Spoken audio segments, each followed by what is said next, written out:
Our posture is really important. This is an area of coaching and training where we've got to point out, but I'd like to suggest, I'd like to encourage you to remember the wording is very, very important. Body language is a great area to do huge amounts of role play. So let's think about that on a very dynamic level. We will go into the importance, and I really want to reiterate the power of a good conversation. So really good words within, as in questioning words within a conversation, not just for our use as in becoming good conversationists, but we need to use words. And those 5 words, and we'll reiterate this, are what, when, how, who, and where. As coaches and trainers, we need to always be exuding open body language, positive body language. We've got to think about our posture. There's a fantastic exercise, and I would urge all of you to incorporate these exercises.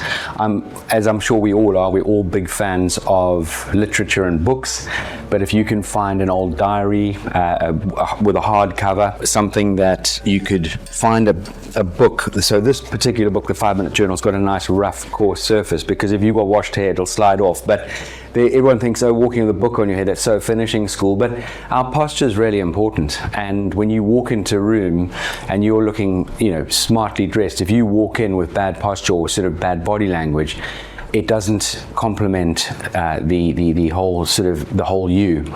And what we tend to suggest with coaching and training people with books on the head is get 3 or 4 books, because if you've got a group of 12 and you're doing 1 by 1, and you can have line up 3 and you can get them walking down with books on their head, turning, feeling confident, walking up to someone else with a book on their head, shaking hands.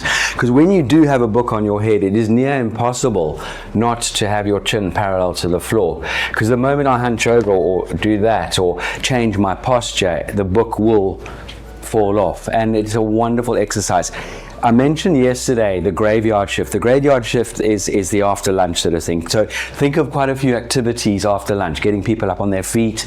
One of the other great activities about posture and body language is getting everyone to stand against the wall, okay? Unfortunately, well, I could put you against the glass doors, but humor me here is you would put your backs, your heels, everything lined up against a wall, a flat wall. And you would imagine tying a piece of string to your belly button and then threading it through your stomach and out where your spine is. So that piece of imaginary string, when I pull it, it's pulling my belly button toward my spine, okay? At the same time, I'm gluing my elbows to the side of my body, and I picture I'm carrying a tray of drinks. Now, someone's starting to pull that piece of string, so my stomach is now being pulled toward my spine, and I try and open up my arms as wide as possible. My head is touching the wall, my buttocks are touching the wall, my heels are against the bottom of the wall, and I find women are a lot more elasticate. You tend to be able to, I can only get that far, but you hold that for a count of 10, and literally your stomach is now really being pulled, and you feel it. Feel the burn here, and then you can relax. And you do that 3 times. That's a great exercise to get your students to do. Okay, and do that yourselves every morning. If you get up every morning against a wall and you start doing that, and you count to 10, you will start to feel this. It'll help your core, but it also does start to line you up. I have to imagine often that I've got a piece of string attached to my spine and it's attached to a hot air balloon, because I have a tendency to dip. Okay, and my wife often says, Philip, posture. I also have invested in one of those, it's wetsuit material, and you put it on under your blazer and you Velcro it back, and it helps you pull your shoulders back. You often see very tall people trying to, cover up, and they think get them to own their height. And when you do think about your posture, you actually gain about 1 centimeter in height, okay? So let's be, there's a lot said about our posture, and it's a great exercise and really powerful for people to be able to really work on this aspect, because we never look at ourselves walking, if you think about it. And you can film people walking across the room.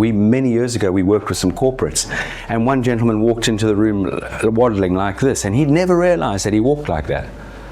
So we need to be very clear, and this is an area of coaching and training where we've got to point out areas that people need improvement on. We're not poo-pooing them, we're not putting someone down. But I'd like to suggest, I'd like to encourage you to remember the wording is very, very important. Body language is a great area to do huge amounts of role play. So with children, for example, we can give them a mask, whisper in their ears behind the scenes, you need to go and stand in front of the class and show them you're angry without your facial. And they go, you know, and then everyone's got, or they've got the mask on, but they're doing this, shy, embarrassed. Now, as we all know, we can date back to when we were in our teens. And Tiffany, you come downstairs at 16 years old, and Mum says, "Darling, how are you this morning?" "I'm fine, thanks, Mum."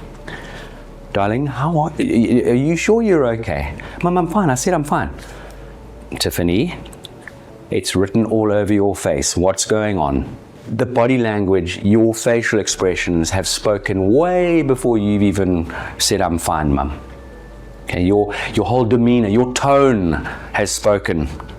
Yes, we've heard words, but the tone has also kicked in. So there are so many aspects of our body language, and we can go into so many wonderful role plays. So if I stand like this and I'm talking to Amanda like this, would you find that friendly or fairly sort of off-putting? Off-putting, yeah. I'm closed off, right? My one foot's forward. There's attitude, right? But if I'm cold and I'm like this, sorry, I'm a bit cold, then that's different. But, you know, fortunately, it's hopefully fairly okay, the temperature in here. But so if I stood like that, or if you said something to me that I found a little bit defensive, my brain's triggering, I don't even sometimes know. People don't know. All of a sudden, I'm now protecting myself.